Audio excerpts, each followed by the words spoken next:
আমাদের প্রত্যেকের জীবনে এমন কিছু মানুষ আছে যারা মধুর মতন মিষ্টি কথা বলে, আবার কিছু মানুষ আছে যারা নিম পাতার মতো তেতো কথা বলে।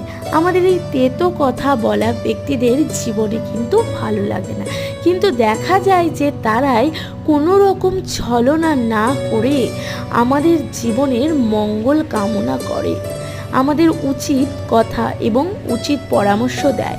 অন্যদিকে সেই সকল মধুর কথা বলা ব্যক্তিরা যারা কিনা আমাদের পেছনেই নানান রকম বিপদের ষড়যন্ত্র রচনা করে, তাই না? তাহলে আপনি কেমন বন্ধু নির্বাচন করবেন তা অবশ্যই বলবেন। ভালো লাগলে অবশ্যই চ্যানেলটিকে সাবস্ক্রাইব করে দিতে ভুলবেন না। তাহলে ভালোবেসে বলুন, জয় শ্রী রাধা কৃষ্ণ।